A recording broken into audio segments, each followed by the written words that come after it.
திரு புரட்சி கவிதாசன், இந்த விஷயத்தில் ஒரு நடவடிக்கை சரியாக எடுக்கப்பட்டுட்டு வருது. ஆனால் இதை வைத்து அரசியல் செய்யணுங்கிற நோக்கம்தான் இந்த சாட்டையடி, இல்லை காலுக்கு செருப்பு போடாமல் இருக்க போகிறேன், இல்லை முருகனுக்கு விரதம் இருக்க போகிறேன் அப்படிங்கிறதனுடைய வெளிப்பாடா எப்படி புரிஞ்சுக்கலாம்?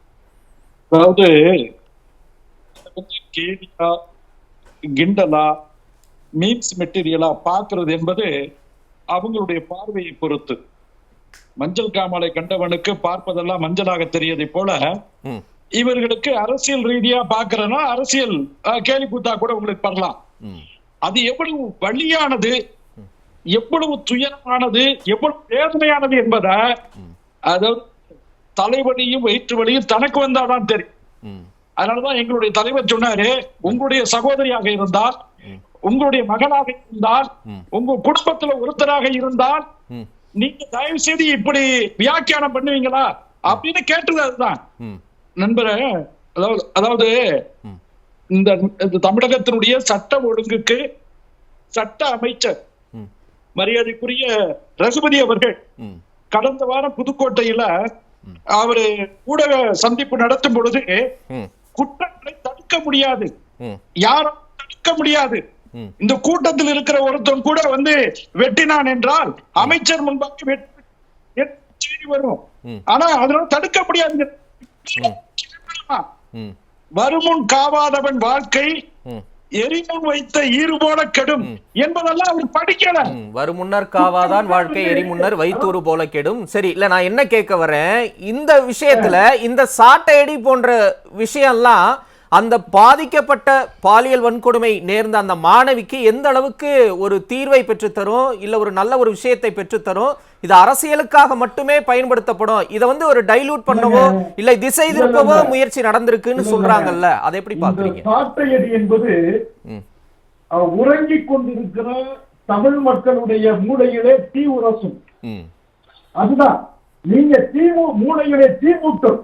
மனசாட்சி இல்லாம அப்படியே கண்ணாக இறுகி கிடக்கிற தமிழ் சமூகத்துடைய மனசாட்சியை தட்டி எழுப்புவதற்காகத்தான் சாட்டையால் அடித்து தன்னைத்தானே நீங்க வாக்காளர்களை திரும்பி ஒப்படைக்கிறாங்க பொதுமக்கள் போராட்டத்துக்கு. எதுக்கு? குடும்ப அட்டையை திரும்ப ஒப்படைக்கிறாங்க. எதுக்கு? வீட்டை விட்டு வெளியேறி மலையில போய் குடியேறாங்க. அரிட்டாபட்டியில எல்லாம் நடந்தது, ஏற்கனவே பொந்தப்புள்ளியில் நடந்தது. இது மாதிரி சிவில் சமூகம் தங்களுடைய உரிமைகள் இழந்து போகிற நேரத்துல எங்களுக்கு கௌரவமாக இருக்கிற குடிமகன் என்கிற உரிமையை கூட துறக்கிறோம். நாங்க இந்த நாட்டின் குடிமகன் இல்லை என்று நாங்க ரினவுன்ஸ் பண்றோம் அப்படின்னு போறாங்க. அதனால இது ஒரு போராட்டத்தின் வடிவம். இவங்களுக்கு நான் குற்றம் தடுப்புல நம்பிக்கை இல்லாத அரசாங்கம் வச்சு இன்னைக்கு கூட உயர் நீதிமன்றம் கேட்கிறது, குற்றவாளியை கண்டுபிடித்து விட்டோம் என்பது பெருமையா அல்லது குற்றத்தை வரமுன் தடுத்து நிறுத்தி விட்டோம் என்பது பெருமையா? அதுதான் அமைச்சர் சொல்றாரு 24 மணி நேரத்துக்குள்ள கண்டுபிடிக்கணும், ஆனா 2 மணி நேரத்துல நான் கண்டுபிடிச்சிருந்தாரு. வெட்கம் இல்லையா? ஏங்க 24 மணி நேரம் எந்த சிஆர்பிசில எந்த சீட் அலைபேசியில் சொல்லியிருக்கு, பிஎன்எஸ் இல்லையா பிஎன்எஸ் இல்லையா எந்த ஆக்டர் சொல்லியிருக்கு சொல்லுங்க, நான் கேட்கிறேன். 24 மணி அவர் அட்வொகேட் நான் அட்வொகேட் தான், நான் கேட்கிறேங்க 24 மணி நேரத்துல குற்றவாளியை கைது செய்யுங்க எந்த கேட்க சொல்லியிருக்கு, தயவு செய்து சொல்லுங்க. சரி, அப்ப புரோஹிஷன் இங்க இருக்கு, சாராய தடுப்பு பிரிவு இருக்கு, உபச்சாரம் தடுப்பு பிரிவு இருக்கு, கள்ளச்சாராய தடுப்பு பிரிவு இருக்கு, அது மாதிரி பெண் வன்கொடுமை தடுப்பு பிரிவு இருக்கு. அப்ப எதுக்கு புரோஹிஷன் நீங்க எல்லாம் இங்க நடத்த முடியுதுன்னா ஏன்னா நீங்க நான் குற்றத்தை தடுக்க முடியாதுட்டீங்க. ஒரு அமைச்சருடைய வாக்குமூலம் தயவு செய்து அன்னைக்கே அந்த குற்றத்தை சொல்லிருச்சுங்க. இந்த அளவுக்கு நாங்க கோபப்படுறதுக்கு காரணம் ஒரு சட்ட அமைச்சர் இந்த நாட்டினுடைய குரல், சட்ட ஒழுங்கின் குரல், சட்டத்தின் குரல், சிறைத்துறையின் குரல். அவர் சொல்றாரு எங்களால் குற்றத்தை தடுக்க முடியாது. அப்ப இதை விட கேள்வி இருக்கு, இந்த அரசாங்கத்தை சாட்டை கொண்டு எங்களால் அடிக்க முடியல, நாங்க நியாயமா போராடி கைது செய்யப்படுவோம். எங்களுடைய டாக்டர் தமிழிசை சௌந்தரராஜன் அவர்கள் 3 மாநிலத்துல ஆளுநராக இருந்தவங்க அங்க வெடிகுண்டு வீச போறாங்களா, இல்ல பஸ்வரியல் பண்ணி பஸ் எல்லாம் அடிச்சு கொடுக்க போறாங்களா? சாதாரண ஒரு ஜனநாயக ரீதியான போராட்டம். நீங்க எதுக்கு தலைவர் நிக்கிறீங்க? எதுக்கு கைது பண்றீங்க?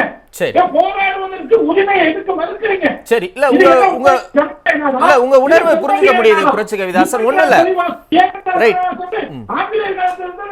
இல்ல அவங்க என்ன கேக்குறாங்க, பாதிக்கப்பட்ட பெண்ணுக்கான இருங்க ஓகே, உங்க உணர்வை நான் புரிஞ்சுக்கிறேன். பாதிக்கப்பட்ட பெண்ணுக்கு நீதி கிடைக்கணும்னு போராடுறீங்க. இல்ல சார், எனக்கும் அந்த கொதிப்பு இருக்கு. ஒரு நிமிஷம், கொஞ்சம் கூட மனசாட்சி எல்லாமே சொல்றாங்க.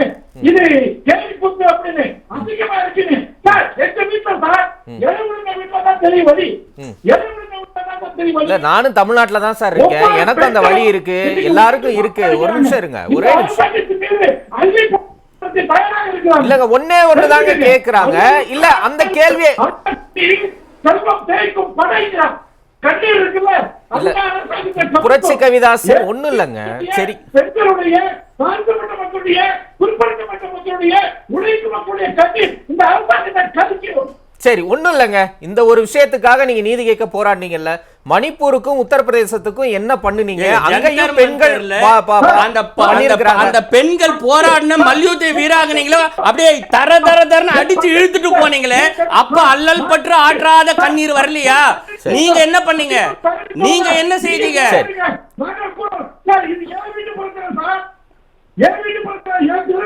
அதனால சொல்றேன், உங்க வீட்டு பிரச்சனையை தான் நான் கேக்குறேன். இந்த நம்ம வீட்டு பிரச்சனைக்கு நீங்க மற்ற மக்களுக்கு எப்படி பண்ணீங்க? நீங்க எப்படிங்க எப்படி நான் கேக்குறேன். நான் கேக்குறேன் இதே உணர்வு ஏன் எல்லாத்துக்கும் வரலன்னு கேக்குறோம். இந்த உணர்வு ஏன் எல்லாத்துக்கும் வரல? உங்களுக்கு இது அரசியல் வைக்கணும், இதுலதான் உங்க அரசியல் இருக்குன்றதாலயா? அதுலயே சவுக்குல அடிச்சுக்கல. எந்த பாஜக தலைவர் இந்தியாவுல சவுக்குல அடிச்சுக்கல. அண்ணாமலைக்கு மட்டும் சவுக்குல இருங்க, அவர் பேச யாரு குறி வைக்கிறீங்க? அவர் பேச உங்களுக்கு மனசாட்சி செத்து போயிட்டா சார், நாங்க கொதிச்சு போயிருக்கோம் சார். சரி, சொல்லுங்க புரட்சி கவிதாசன். நான் அதனாலதான் நான் குறிக்கிறவே இல்லை. ஒரே ஒரு கேள்விதான், அவங்க வச்ச கேள்வியை நான் கேட்டுட்டேன். நீங்க இது அரசியலுக்காக மட்டும்தான் பண்றீங்க, இல்ல வேற எந்த விஷயத்துக்காக பண்ணலங்கிறாங்க. நிறைவா சொல்லுங்க. இல்ல என்ன அவங்க எந்த லாபநட்டங்களுக்கு அப்பாற்பட்டு சொந்த சகோதரியை போன அந்த சகோதரியை என்ன மகள் வயசு செய்தி வந்திருக்கு, விளம்பரத்தில் வந்திருக்கு, துண்டறிக்கை வந்திருக்கு. மாண்புமிகு எதிர்க்கட்சி தலைவர் எடப்பாடி பழனிசாமி அவர்கள் விழாவாரியாக விவரிக்கிறார். அவர் திமுகவுடைய பொறுப்பாளர் அப்படின்னு விழாவாரியாக விவரிக்கிறார். சரி, ஆனால் நீங்க அப்படியே முழு பூசணிக்காக சோத்துல நடக்கிறீங்க. இது சொல்ல வேண்டும். அதாவது இன்னும் ஒரு முதல் தகவல் இருக்கையில அந்த பெண்ணை பாதிக்கப்பட்ட பெண்ணையே கேவலப்படுத்துற மாதிரி கொடுமை. சரிங்க, ஓகே. நீங்க கிரிமினாலிட்டி படிச்சு பாருங்க சார். ஒரு குறைந்தபட்ச மனிதாபிமான தன்மை அந்த வழக்கில் இருக்கான்னு பாருங்க சார். சரி, ஓகே, நன்றி புரட்சி கவிதாசன். ரைட், இல்ல நான் வரேன். இரண்டாவது சுற்றுல நீங்க உங்க 2 கருத்தை சொல்லிருங்க. 3 பேர் இருக்காங்க எனக்கு இன்னும். நான் வரேன் புரட்சி கவிதாசன். பல்கலைக்கழகத்தின் மூலமா செய்தி கொடுத்தா இல்ல கோவிசெழியன் அதுக்கு ட்வீட் போட்டு விளக்கமும் கொடுத்திருக்காரு. சரி, ஓகே, நான் வரேன் புரட்சி கவிதாசன். முதற்கட்ட கருத்து வாங்கிட்டு வரேன். 2வது சுற்றுல கூட உங்க கேள்வியை தொடர்ந்து வைங்க. புரட்சி கவிதாசன், நிறைவு கருத்து. சார், நான் கேட்கிறேன், எனக்கு ஒரு உண்மை தெரியணும் சாமின்னு ஒரு சினிமா படத்துல வரும். அந்த ஆடி கார் ஒரு சார், இதை பற்றி புலன் விசாரணை புலிகள் என்ன சொல்கிறார்கள்? இந்த மோட் ஆஃப் இன்ஃபர்மேஷன், அதாவது கல்லூரியில் இருக்கக்கூடிய நிர்பயா விசாரணை கமிட்டியில இருந்து அல்லது அங்க இருக்கக்கூடிய வன்முறை தடுப்பு பிரிவில் இருந்து பேராசிரியர்கள் மூலமாக போலீஸ் ஸ்டேஷனுக்கு போட்டுச்சா, இல்ல 100ல இன்ஃபர்மேஷன் ரிசீவ் ஆனதா? ஆணையருடைய குரல் வேறு மாதிரியாகவும் அமைச்சருடைய குரல் வேறு மாதிரியாகவும் இருக்கிறது. இல்ல அதான் நான் முதல் சுற்றுல சொன்னேன், அமைச்சர் ஒரு விளக்கம் கொடுத்திருக்கிறாரு அப்படின்னு. அது உங்களுக்கு போதுமானதா இல்ல நினைக்கிறீங்களா? இல்ல, ஆணையரோடு முரண்படுறாரு. அமைச்சருடைய அதிகாரப்பூர்வமான தகவலா, ஆணையருடைய அதிகாரப்பூர்வமான தகவலா? What is truth? இதான் நான் கேட்கிறேன், மக்கள் கேட்கிறாங்க. சரி, அடுத்து இந்த நாங்க இந்த கவன ஈர்ப்பு போராட்டம், அதாவது பிரச்சனைகளுடைய வீரியத்தை குறைத்து தன்னை முதன்மைப்படுத்துகிற ஒரு விளம்பர யுக்தியாக இந்த போராட்டத்தை ஒரு சிலர் பாக்குறாங்கன்னு சொன்னாங்க. ம். நான் கேட்கிறேன், ம். அமைதி வழியில போராடுவதற்கு கான்ஸ்டிடியூஷன் ஆஃப் இந்தியாவுல போராட்டம் என்பது அடிப்படை உரிமையாக்கப்பட்டிருக்கிறது. ம். கருத்து சொல்வது, ம். கூடுவது, அமைதி வழியில போராடுவதற்கு அடிப்படை உரிமை இருக்கிறது. அப்ப நாங்க அடிப்படை உரிமையை எங்க நீங்க மறுத்திருக்கீங்க? கூடுவதற்கு விட்டுருக்கீங்களா? போராடுவதற்கு விட்டுருக்கீங்களா? நாங்க வந்து சார், பொதுமக்களுக்கு இடையூறு நடக்கக்கூடாது, சட்டம் ஒழுங்கு கிடக்கூடாது. சரிங்க, I agree with you. Rajarathnam ஸ்டேடியத்துல நீங்க உண்ணாவிரதம் இருந்துக்கங்க, அல்லது ராஜரத்னம் ஸ்டேடியத்தை நீங்க ஆர்ப்பாட்டம் நடத்தீங்க சொன்னீங்களா?